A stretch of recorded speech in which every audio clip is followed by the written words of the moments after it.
Hey guys, what's up?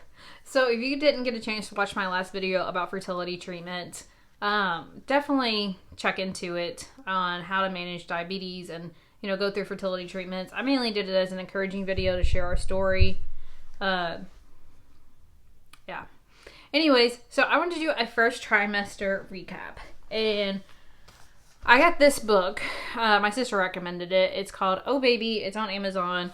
And I wrote down some stuff from pretty much every week that I've been pregnant.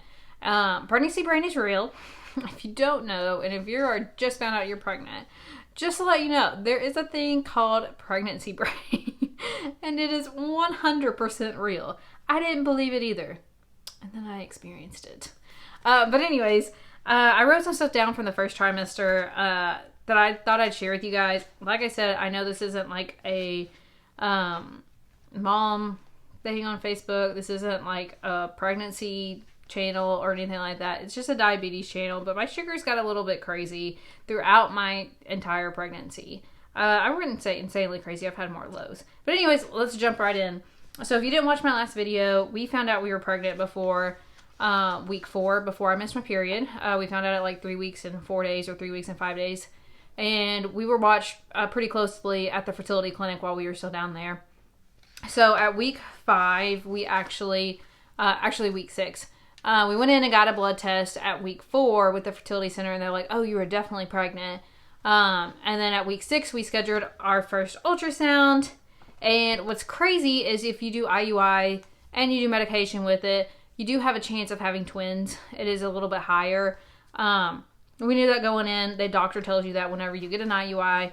So that first ultrasound, the doctor that was there, she was like, oh my gosh, it could be twins. And I'm like, my husband thought it was twins from the beginning. But so we thought it was twins, and they said, if you can wait a week or 2, I want to say it was 2 weeks. Yeah, so at week 8, they said, we will come back for another ultrasound and see if it's just 1 baby or 2 babies. So we did not announce to our family because of our history of a miscarriage. We didn't announce to our family until Christmas. So I was at least 8 weeks pregnant before we announced it to our family. We did not announce it on social media until I was 15 weeks pregnant, and I just told you guys at almost 20 weeks on YouTube. So we've been pretty cautious with telling people. But at week 8, we found out that it was just 1 baby. Which props people with twins. That's awesome. That's a lot. So it was just 1 baby, and I was having a lot of food aversions then. I was also having a lot of low sugars. I wasn't eating a lot. Let's use it like that. I was eating more like normal food, just not a lot of portions. I would get full easily. But my sugars would not go up very high. If you watched my last video, you found out when we found out we were pregnant, I was having a lot of low sugars. That's what kind of triggered, hey, something's up. And so I was still constantly having those low sugars. So my endocrinologist was aware of what was going on, and we just decreased my basal. I am still on to this day on 0.45 of basal units pretty much all night. Now they have changed it throughout the day. Throughout the day, I'm on 0.60. I'm currently in the second trimester at 20 weeks now. I'm also, during the day, they kind of split it within the Omnipod, and they have me on 0.50 units of insulin every hour. So during this time, I was on 0.45 basal, every hour of insulin throughout the entire day. That is how much we had to decrease my basal. Before we got pregnant, I was on 0.75 units of basal. It was a big decrease. Anyways, so we found out we were pregnant at week 8. It was Christmas, and we decided to tell our family. They were super happy. Our family likes to make a lot of sweets, a lot of goodies at Christmas time. So we were like, I'm just not really feeling the sweet. Or I would say I'm super full, because I wouldn't tell them until Christmas Eve night. And then we actually surprised my husband's mom when we went over to his brother's house. And then we surprised my mom and dad by putting at my dad's stocking pictures of us with the boys, the dogs, saying that we were pregnant. But anyways, so that week was good. Week 9, let me just remind you guys, I moved the week before Christmas, and that's when morning sickness started to hit. Like, I threw up the day that we moved in the car and on the side of the road. My husband cleaned it up. So, that's when morning sickness started to kick in. So, I was eating crackers or drinking Sprite and constantly drinking water because I was thirsty. And, you know, being diabetic, you got to keep yourself hydrated, especially being diabetic and pregnant. Try to drink as much water as you can. So then week 9, we went to the doctor again. I had a really, really bad neck pain. Week 9, we were actually here back in Owensboro. We got to meet our OBGYN, and that was fun. Got to see an ultrasound of him, and it was super cute. But the heart rate was at 173, so we were thinking maybe it's a girl, but it's definitely a boy. Baby was measuring great. You could feel a little baby bump coming up just a little bit. I did throw up. I was pretty exhausted. Neck pain, bloated, exhausted, more exhausted. And I actually craved Taco Bell, which if you're a diabetic, you got to be careful what you're eating in general, but especially with Taco Bell, you got to be careful. So I would just have to adjust for it.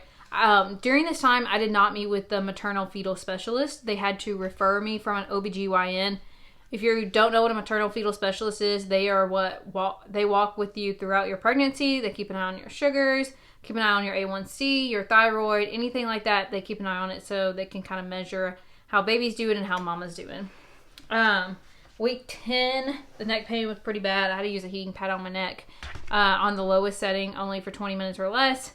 And nosebleeds, and I actually got to feel my baby flutter a little bit. It was very weird.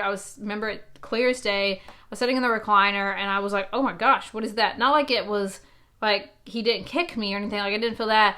It was a little baby flutter, and I had never felt that before, and it was really cool. And it didn't happen often, but it definitely happened. I mentioned it to my husband. I was like, I've never felt that before. I bet that was him. But during week 10, I did meet with the diabetes specialist. So week 10, they wanted to meet the diabetes specialist. So that's maternal fetal specialist. And they call and they ask you a lot of questions. Are you diabetic? I can't even remember all the questions. How far along are you? Are you related to your husband? Was one of them. Did you get pregnant? Did you have help getting pregnant? Have fertility treatments, which if you have an IUI or IVF pregnancy, you are more at a high risk for a smaller baby. That is what my maternal fetal specialist did tell me. So there was that. And so I got to meet him. He was super nice. They did blood work, make sure everything was okay. They tested my A1C was at a 5.1 when they tested it, and that was at week 9 or 10. That was at week 10. So they checked that, got to meet the OB again. That was fine as well. So yeah, heart rate was still at 172. So he was doing really, really great. At week 11, the nausea had subsided a little bit. Just a side note, I've been on a half a tablet of Unisum pretty much since week 6. If you don't know what Unisum is, it basically will help you sleep at night. It is pregnancy safe. They did suggest to take it because I was already nauseous and I was puking constantly. So if you are pregnant and you are diabetic, you can take a half a tablet or even a whole tablet of Unisum throughout the day if need be. I only took it at night because it does make you sleepy, and I had a hard time functioning already because I was exhausted, so I would take it at night. But if I missed a dose, I felt it. It was literally the next day I was puking my guts out. So if you are in that first trimester and you are pregnant in general, take Unisum. But if you're also pregnant with diabetes, that is an extra challenge because your sugar will go low and then you're also throwing your guts up. So there's no happy medium, let's be real.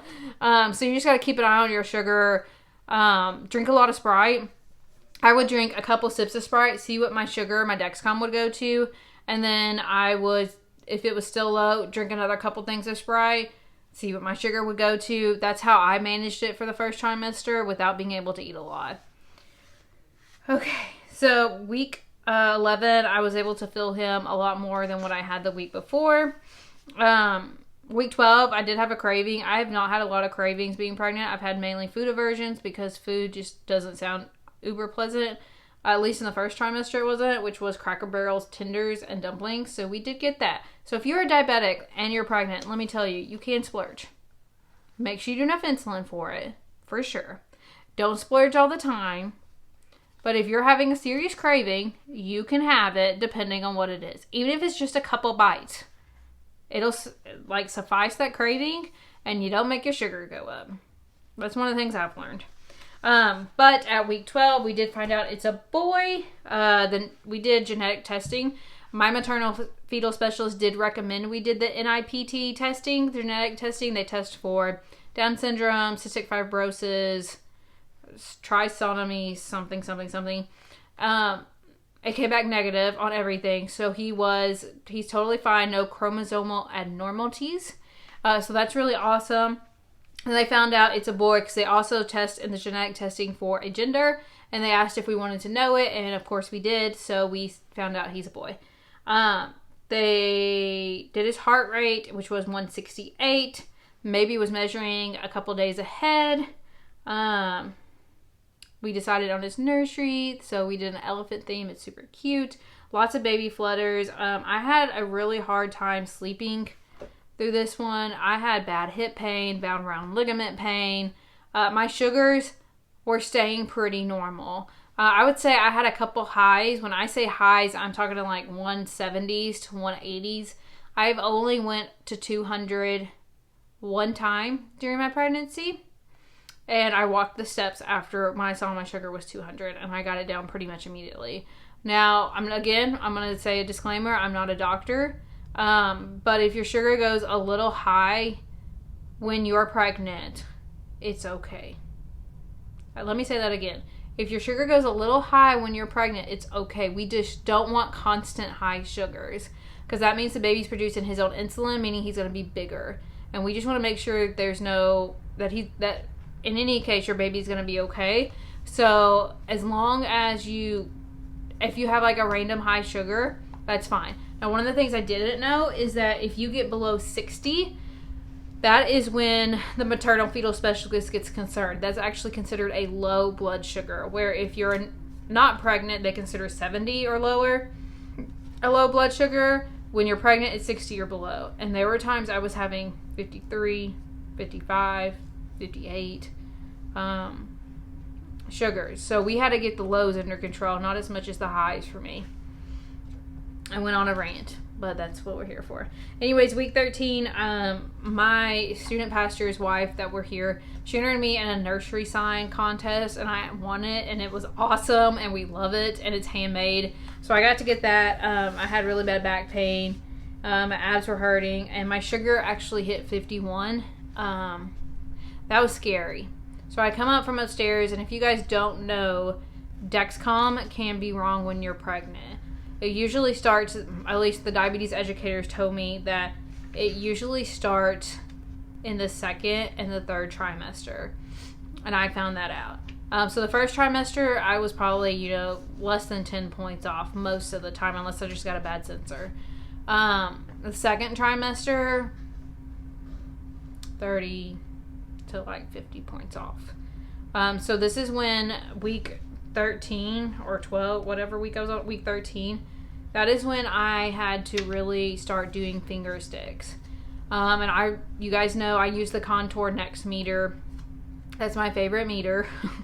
So I use that meter a lot. Every morning since my Dexcom started getting messed up, I would do a fasting prick of the finger. So every morning that I wake up, just to make sure my Dexcom was right. Usually I do one around lunch. And then one right before I go to bed. Now, if for some reason my Dexcom is saying like 180 and I feel like I'm at like 130, I'll do a finger stick to check it. Or if my sugar's saying like 80 and I feel like I'm going low, I'll check it. So it could be like 80 and I'm actually at like 60. So that's when I would check it to make sure it's right. Now, sugar hitting 51 scared the bejesus out of me. Like, they had told me don't go below 60. That's when it starts to harm the baby. And again, like highs, if you go low, like if you go below 60, don't freak out. I freaked out, and I pretty much contacted the diabetes person immediately because my sugar was just not coming up. They just don't want your low blood sugar to be constant. Same thing with highs. They don't want it to be a consistent and constant sugar that you usually have. So I hit 51. I was on the bed. I was shaking. I was sweating. It was bad. So I had my husband prick my finger, because if you guys haven't been to that level of where you have such a low blood sugar that you legit can't function. I wouldn't say legit can't function, because that I could function, but I could not literally hold the needle pricker in my hand. I was shaking too bad. So I was alert. I knew what was happening, but I couldn't hold anything myself. My husband pricked my finger and it said 51. So here we go again. Eat the 15 carbs, whether that be peppermints, which they did say 3 peppermints can help, or, do the grape juice. They suggested the glucose tablets. I cannot stand the glucose tablets, so I just stuck with grape juice, and now I carry peppermints with me pretty much every time I go out. But I did grape juice, waited 15 minutes, because you don't need to do any more carbs after that. Nothing. It was at like 51 still. And I even did a finger stick to check it, not just going off what my Dexcom was saying. I was like, okay, so I drank a little bit more grape juice, waited 15 minutes. I'm not kidding you guys, when it took me an hour and a half to get my sugar up. And this was like at 10 o'clock at night. So we were staying up, 11:30, finally getting my sugar up. And I'm not saying, you all know, it's a freaking spike. It's not like freaking gradual go up. It's like from 51 to freaking 1. I think that night it went up to like 160. From like 51 to like 150, and I was like, what the heck? And at night you can't really get up and start moving around trying to get your sugar. I mean, you can, but you want to go to bed, you want to go to sleep, you're tired. So I wasn't like trying to move around or go up and down my steps to get it down. I was just trying to let my pump do what it needs to do and get my sugar back down. So finally, throughout the night, it went down. And when I woke up in the morning, I had a good fasting sugar of like 80. I will say, since I've been pregnant, I've had really good fasting sugars from like 70 to 90. And that's the range they kind of want you at. They want you below 90. When you're waking up in the morning with nothing on your stomach at a fasting sugar, they want you below 90. So I always had good fasting sugars, but that night was legit scary. So I emailed the diabetes educator, and I was like, oh my gosh, is my kid okay? I bought a Doppler. You can buy them off Amazon. It wasn't that expensive. Bought a Doppler, and I had to check his heartbeat like legit right away, because I was legit afraid I lost him when my sugar was 51. Do not freak out if you have a low blood sugar. Try to keep your body as calm as possible, but get the sugar that you need. That night, I freaked myself out. They contacted me. They said it's fine. We just don't want it to stay there. How was your sugars the rest of the night? And I told them, and they're like, it's okay. It was just one little thing that happened. So you're going to be okay. And I was like, okay. So they checked him. He's fine. Again, if you have a low blood sugar or if you have a high blood sugar, try to keep your blood pressure down, or just don't start super worrying about it, because it's okay as long as it just doesn't stay there. Which I knew that, but when I saw that 51 number, I freaked. I've had more 50s since I've been pregnant. Not gonna lie to you guys. I've had between 50. Yeah, usually I don't really wouldn't say I would have as much 50s, but I've had 55s even in the second trimester. Baby's still totally fine. I've went up to 200 once, and I have gone up to 177, and that was last week after I ate something I knew I shouldn't have ate, but I ate it anyways. We've had family the last like 4 weeks up here, so trying to eat the best when family's up here is a little bit more difficult. But that's my first trimester recap. It was a lot of throwing up. It was a lot of Sprite trying to keep my sugar up. It was a lot of crackers. If you guys are like me and your sugar gets low, you feel nauseous, and then you're nauseous on top of that because you're pregnant. It's just not fun. Like, I'm so blessed to have him. I'm so excited to see him grow up. But the first trimester was not fun. You can ask my husband. Like, bless his heart, he was like, he's seen you like that. He would hold my hair when I puked. He cleaned up my puke in the car because I was so sick. He has been able to check my sugars. He watches my sugars. I highly recommend, if you do have Dexcom, to share your sugars with your spouse, especially at night. My husband goes to sleep like a little bit later than I do. I usually conk out, and he'll watch a movie on his phone, or play on a video game or something like that on his phone, and he'll watch my sugars until he falls asleep. If you have a spouse that has it on his phone and is willing to do that, have them help you. That's one of the things that being pregnant I realized, and having diabetes, is that you wear out super easy. Not just being pregnant, but you're also diabetic. Plus, let your spouse help you. Plus, we're going through a friggin' pandemic right now. So, trying to be cautious. Because you're diabetic, you're at high risk. I also did an IUI pregnancy. I'm high risk. And I'm diabetic, so you're high risk. And being pregnant is it's a lot to handle. So if you're going through something like I did, or if you just found out that you're pregnant and you're looking at this first trimester recap, I don't want it to scare you, because it's all worth it. 100%. Would do it again. But it wasn't fun. It's also an extra challenge, being diabetic. So I recommend do your research. Ask questions to your doctor, to your maternal fetal specialist. Just to let you know, if you're completely confused like I was like, who will actually deliver the baby? It'll be the OBGYN. Then you'll have a maternal fetal specialist. Kind of takes care of you afterwards. Because they told me, with being diabetic, usually when you're in labor, they decrease your basal by half. Because your body's doing so much work. Also, if you're diabetic, no, you do not have to have a cesarean if you are controlled. As long as the baby's not in danger and you're not in danger, you don't have to have one. We are planning on doing a vaginal birth as long as, he's okay and I'm okay and he doesn't get super big, or if my placenta doesn't move. You can still be in control of your pregnancy with being diabetic. Yes, they watch you. Yes, you have to cut back on what you eat. But isn't it worth it? It's not just you, what you're thinking about anymore. It's your baby. And your baby's living off of you right now. So don't you think it's better to take care of yourself? That's how I had to see it. That's how I still see it. And that's how I told the diabetes people when they'd come in and say, you're a rock star, you're killing your sugars, you're doing awesome. And they say, why? How are you doing this? We have people that just don't care. If you're one of those people that don't watch your sugars constantly, maybe you should. Or maybe just do some research. It's not about you anymore. And that's how I felt. It wasn't about me anymore. It was about him.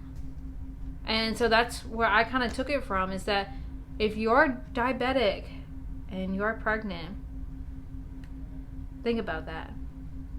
So I've been in control of my diabetes pretty much the entire time. Now, has the diabetes educators been watching to managing over it? Yes. But if I have a carb limit, which is my carb limit of 150 carbs a day, if I go over that, they don't yell at me. If my sugar goes over 170, they don't yell at me. They question it, but they don't yell at me. If my sugar goes low, they question it. They don't yell at me. Let them help you. That's what they're trying to do. Anyways, I went on another rant. But if you guys have any questions about the first trimester, I just see my sugar's going low, so I need to go correct that. But if you guys have any questions, I am here for you. I am happy to answer any questions that you guys have, whether it's about pregnancy, diabetes, or try out any meters that you want me to try. Happy to do that for you guys. But I know when I was pregnant, or whenever I was researching about being pregnant with diabetes, there wasn't a lot of videos, a lot of YouTube videos that really spoke about it's hard, but 100% worth it with diabetes. So if you are a type 1 diabetic, or if you are a type 2 diabetic, or if you found out you had gestational diabetes while pregnant, you'll get through it. You get through it. Just remember, it's just not about you anymore. It's more about your baby and about both of you, and your health is way more important, so is that baby's, than that big brownie that you want to eat so bad. And if you want to try that brownie, or whatever that craving is, go for it. But don't eat the whole thing. Make sure you do enough insulin. Again, not a doctor, so just the experience that I've had. If you have any questions, leave them in the comments. If you like this video, please give it a thumbs up and subscribe. Bye, guys.